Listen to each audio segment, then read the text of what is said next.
meus queridos, é um prazer enorme tê-los conosco em mais este momento devocional, mais este momento de aprendizado da palavra, e nós queremos continuar a nossa série sobre os improváveis, conversando sobre os discípulos de Jesus. E hoje em especial, a gente quer conversar com o discípulo Mateus, ou aquele que é conhecido na Bíblia como o publicano, o Levi. Então, queremos iniciar este momento em nome de Deus Pai, de Deus Filho e de Deus Espírito Santo. Amém. E sempre iniciamos os nossos momentos de estudo da palavra com um louvor. Louvemos ao nosso Deus.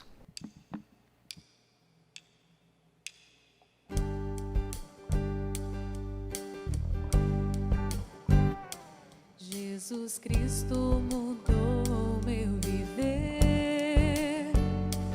Jesus Cristo mudou meu viver. É a luz que ilumina meu ser. Sim, Jesus Cristo mudou meu viver.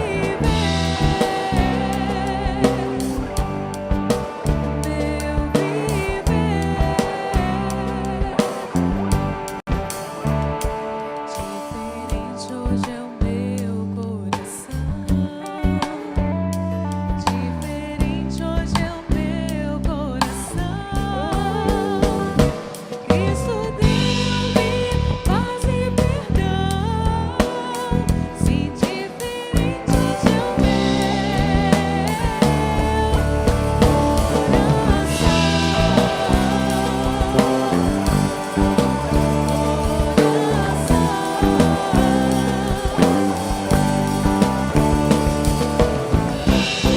O amor só conheci em canções que falavam de ilusões, mas tudo agora é diferente.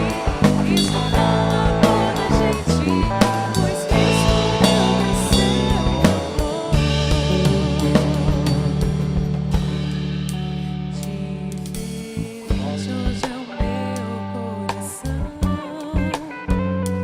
Diferente hoje é o meu coração. Diferente hoje é o meu coração.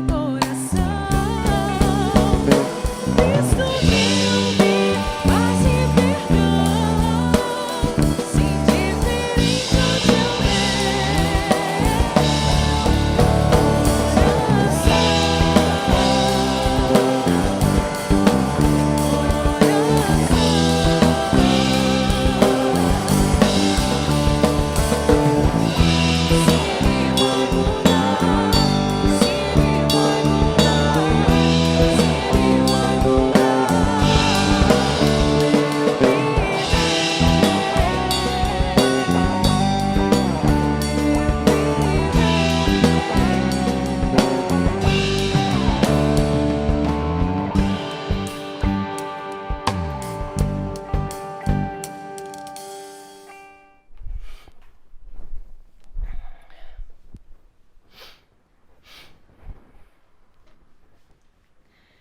Depois de louvarmos ao nosso bom Deus, este é o momento do estudo da palavra.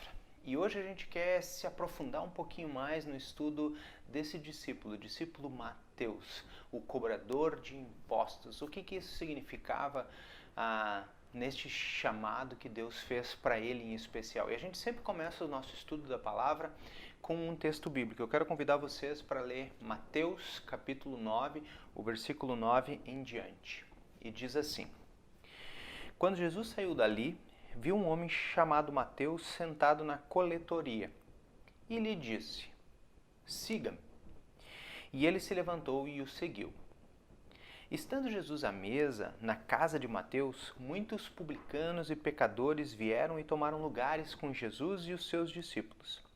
Vendo isso, os fariseus perguntaram aos discípulos de Jesus: Por que o mestre de vocês come com publicanos e pecadores? Mas Jesus, ouvindo isso, disse: Os sãos não precisam de médico, e sim os doentes. Vão e aprendam o que isso significa. Quero misericórdia e não sacrifício, pois não vim chamar justos, e sim pecadores. E com esse texto, a gente quer conversar um pouquinho sobre Mateus. Quem era Mateus? O que significa o nome Mateus? O nome Mateus significa presente de Deus. E Mateus era judeu, né? O nome dele judeu era Levi, né? E em alguns textos a gente encontra Levi, o filho de Alfeu. E tem um outro discípulo que também é filho de Alfeu, que é o Tiago, né? Não o Tiago que a gente estudou já, mas o Tiago que a gente vai ver mais para frente, um discípulo pouco mencionado na Bíblia. Então alguns estudiosos dizem que Mateus era irmão deste outro Tiago que a gente vai ver mais para frente. Mas isso não é o detalhe tão importante aqui. O importante aqui é que a Bíblia menciona Mateus como o publicano. E por que publicano era tão importante? Quem era um publicano? Quem era, né, esse rapaz Mateus com quem Jesus simplesmente olha para ele e diz: siga-me. Mateus é o escritor do Evangelho de Mateus, né? Mateus, Marcos, Lucas e João.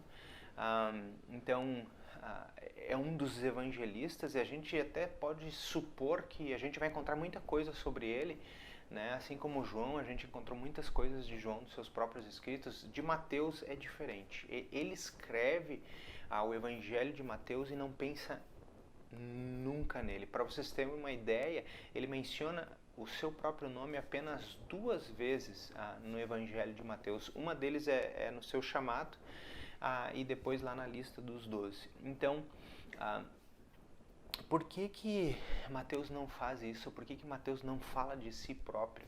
E a gente tem muito poucas menções de Mateus nos evangelhos. Então a gente pode tentar, né, pensar um pouquinho o que isso significava para ele na época e o que isso significa para nós. Mateus tinha uma profissão não muito respeitada entre os judeus. Apesar de ser uma profissão respeitada por os romanos, né, não era uma profissão respeitada por os judeus. Ele era um coletor de impostos, ou ele era também chamado de publicano. E naquela época ele vivia numa cidade, assim como os outros discípulos, né, menos Judas Iscariotes, que não era desse mesmo lugar. Todos eles eram de Cafarnaum. E Cafarnaum, numa cidade, a gente já mencionou isso, uma cidade super importante, uma cidade onde tinha muitas pessoas que vinham e iam e faziam muito comércio naquele lugar. E quando existe muito comércio, o que existe? Uma alfândega. E essa alfândega, apesar de ser um trabalho odiado por muitas pessoas, era um trabalho desejado por muitos. Por quê? Porque era um trabalho que te dava um bom retorno financeiro.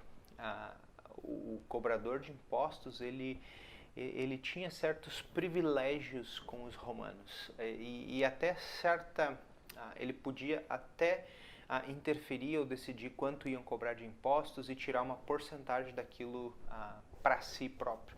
Mas era odiado pelos judeus. Por quê? Porque os impostos eram cobrados pelos judeus. E ninguém gosta muito de cobrar ou de pagar impostos, ainda que no próprio livro de Mateus a gente vê que dai a César o que é de César, Jesus falando que é necessário isso, e a gente sabe, a gente paga os nossos impostos para o governo todo o tempo, mas não é uma coisa desejada. Muitas pessoas sempre reclamam de pagar os impostos todos os anos. Por quê? Porque acham que é injusto, porque acham que não é necessário, porque acham que isso não está revertendo nada para o povo.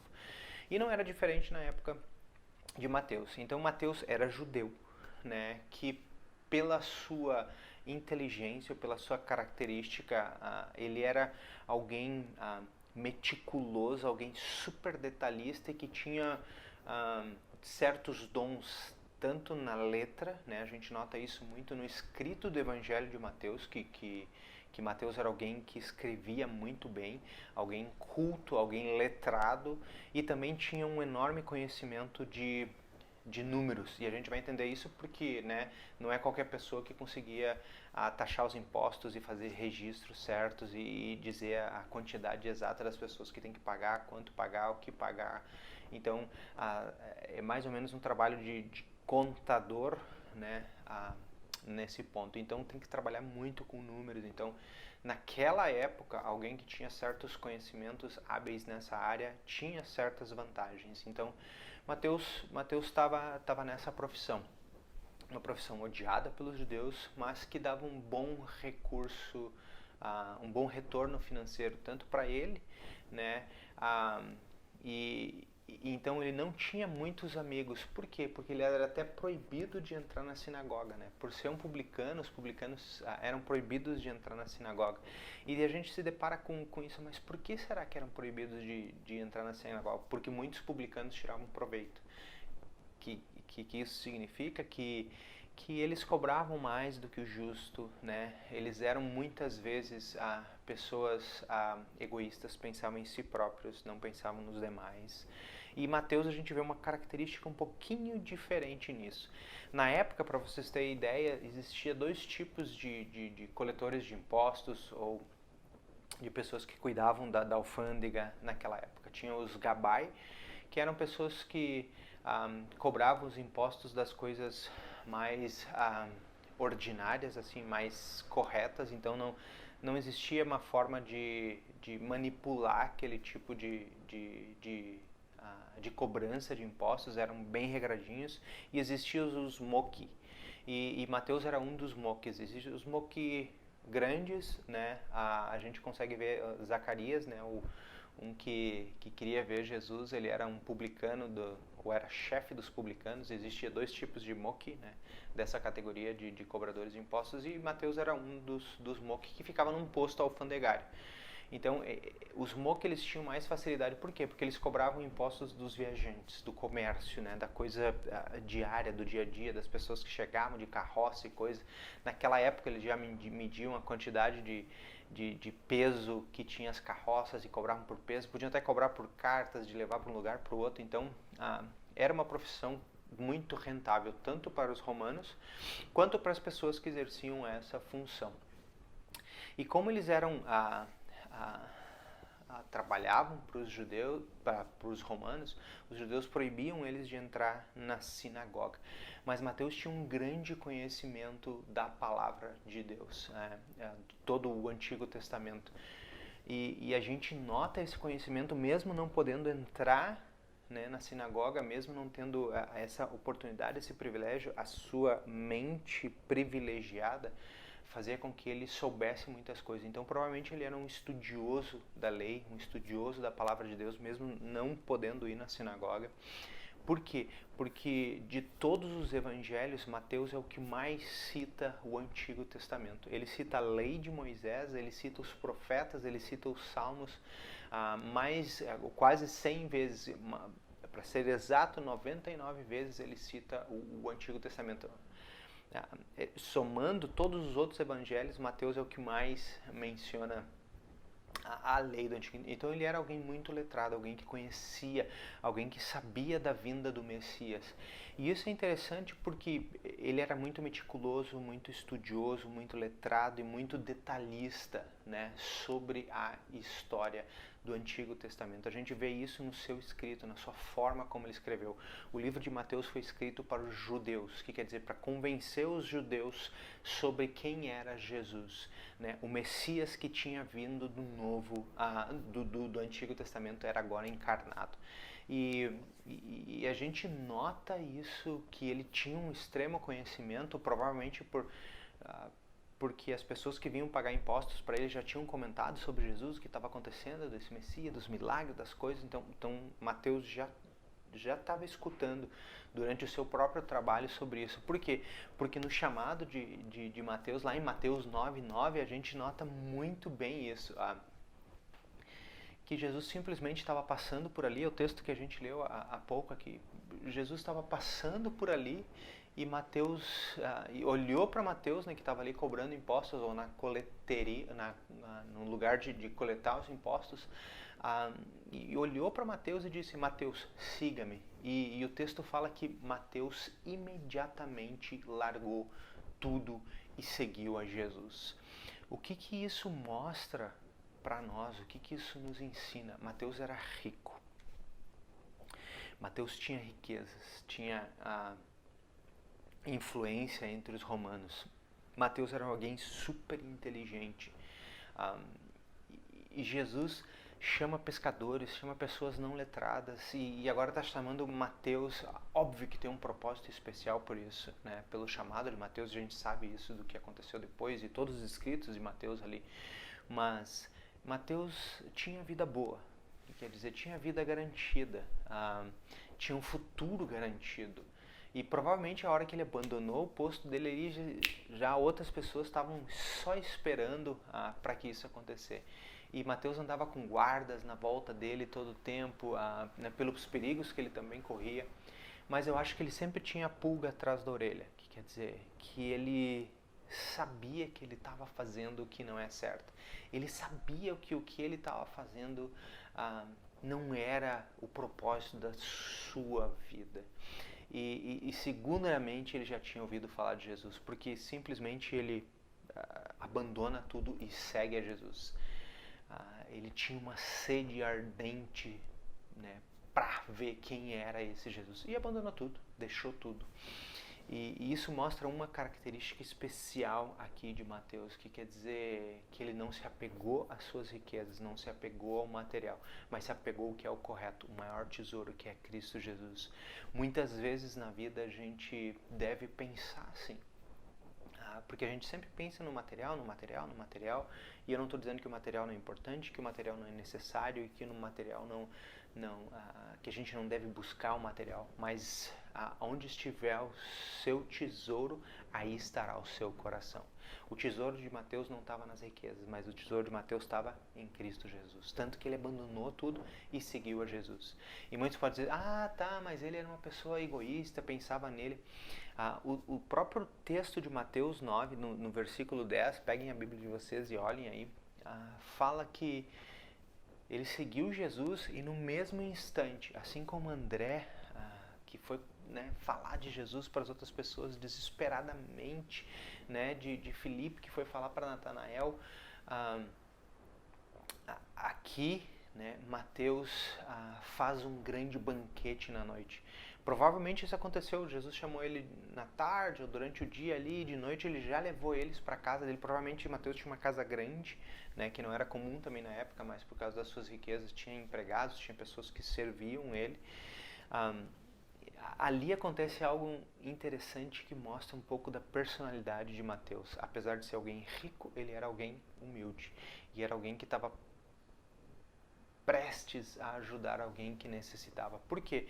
Porque o texto fala muito bem que Jesus estava lá na mesa, né, com todos os discípulos, né, com publicanos e pecadores. E provavelmente por Mateus ser alguém a parte da sociedade, as amizades de Mateus eram pessoas pecadoras, que quer dizer prostitutas, pessoas abandonadas pelos outros, os próprios outros publicanos, outros coletores de impostos, quem sabe alguns soldados romanos, pessoas que eram excluídas da sociedade, estavam lá nessa festa ou nesse grande banquete que Mateus fez. E por que Mateus fez esse grande banquete? Para introduzir eles a Jesus, para mostrar para eles que tinha encontrado o Messias, o Salvador do mundo.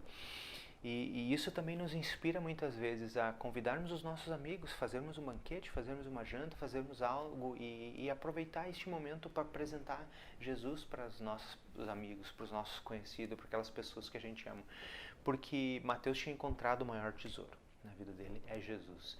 E ele não conseguiu ficar calado, ele tinha que contar isso para mais e mais pessoas. E foi o que ele fez um grande banquete, convidou todos e disse, esse aí é Jesus. Muitas vezes a gente não sabe o que fazer. Muitas vezes a gente simplesmente se perde, né? Porque a gente sabe que Jesus é importante e coisa, mas a gente não anuncia, a gente não leva esse evangelho ao coração de outras pessoas. E então, meus queridos, o que a gente aprende com Mateus? Mateus deixou um grande emprego que ele tinha. Ele chamou muitos para sua casa para aprender. E o que a história fala de Moisés, né? A história de Moisés, desculpa, de Mateus, que ele levou o evangelho por vários lugares. Alguns dizem que ele levou o evangelho até na Pérsia, que hoje é o Irã, na Mesopotâmia, que hoje é a Grécia, na Etiópia ali, que é um pedaço da África, na Síria. Então, por vários lugares, Mateus levou a palavra de Deus no evangelho. E ele pode ter trabalhado por os romanos, e este trabalho que ele fez para os romanos, ou ter trabalhado com várias pessoas de vários lugares, abriu portas para eles. A história diz que abriu várias portas para Mateus em vários lugares, para ele poder anunciar o evangelho. Então Jesus, quando chamou Mateus, sabia, vou chamar esse cara aqui porque ele tem influência, aí sim, e conhece essas coisas, e ele vai levar o evangelho para os judeus. Ele queria mostrar para os judeus que Jesus é o Messias, e foi o que ele fez até, né, o fim da sua vida. E o curioso é que, apesar de ele ter dons de números, né, e uma extrema inteligência nessa área, ele não cuidou das finanças do grupo dos discípulos, né, ou nas finanças de Jesus. A gente vai ver que quem cuidou disso foi Judas Iscariotes. Então, quando a gente estudar um pouquinho de Judas Iscariotes, a gente vai aprender o porquê que ele cuidava das finanças, assim. E historiadores dizem que ele foi martirizado, né? A fonte mais fidedigna que a gente encontra é que ele foi atado a um poste e queimado vivo. Essa é como Mateus foi martirizado. Então, meus queridos, a história de Mateus é muito interessante. Então, se quer conhecer um pouquinho mais de Mateus e de como ele escreveu e de como ele viu Jesus, vai lá, comece a ler o Evangelho de Mateus. Eu sei que eu estou incentivando vocês a ler bastante textos da Bíblia, mas vale muito a pena, porque a gente vai ver um Mateus que focava em Jesus, né? Que ensinou que Jesus era o Messias, que Jesus era o Salvador, e não media esforços para levar esse Jesus ao coração de muitas e muitas pessoas. Que possamos ser inspirados por esse discípulo Mateus, que era meticuloso, era inteligente, mas que encontrou o tesouro que era Jesus, abandonou tudo, né, e foi evangelizar os outros povos. Que Deus nos inspire cada vez mais a escutar a sua voz e a encontrar esse Jesus, o nosso tesouro maior. Amém. Sempre concluímos os nossos momentos de estudo da palavra com uma pequena oração. Então, assim como vocês estão, nós oramos ao nosso bom Deus. Querido Deus e amado Pai, te agradecemos por mais este dia. Te agradecemos por mais esta oportunidade que tu nos dás de conhecer um pouco mais sobre o discípulo Mateus. Aprendemos hoje, Deus, que o tesouro maior é Cristo Jesus na nossa vida. Que possamos abandonar as coisas que nos atrapalham a encontrar este Jesus e que possamos focar sempre nesse Jesus em nossas vidas. Nos inspire, Senhor, para que possamos levar este Jesus a mais e mais corações que estão aí desesperados aí afora, à procura desse grande tesouro que nós já temos, que é Cristo Jesus. Pedimos, Deus, uma noite super abençoada, que possamos recostar a nossa cabeça e descansar sabendo da Tua proteção e do Teu cuidado. E amanhã que Tu possas nos despertar para mais um dia de trabalho com ânimo, com energia e com saúde. Cuida de todos aqueles que estão doentes, cuida daqueles que estão precisando do Teu colo, do Teu carinho, cuida de todos os enlutados, cuida de todas as pessoas da nossa igreja de uma maneira geral. Obrigado, Senhor, por todas essas coisas, é o que pedimos, em nome de Jesus. Amém. Então estamos chegando mais uma vez ao final de mais um episódio, vendo a série dos improváveis, conhecendo um pouquinho mais sobre os discípulos de Jesus. E eu sempre digo, se você está gostando dessas séries, por favor, compartilhe com mais e mais pessoas no Facebook, abra uma sala, né, para poder assistir esses episódios com mais e mais amigos e conhecidos. Espalhem, compartilhem essa notícia para que mais pessoas possam ser abençoadas assim como vocês são. Recebam todos a bênção do Senhor. O Senhor te abençoe e te guarde. O Senhor faça resplandecer o seu rosto sobre ti e tenha misericórdia de ti. O Senhor sobre ti levante o seu rosto e te dê a paz. Amém, amém e amém. Fique na paz e até o próximo episódio. Tchau!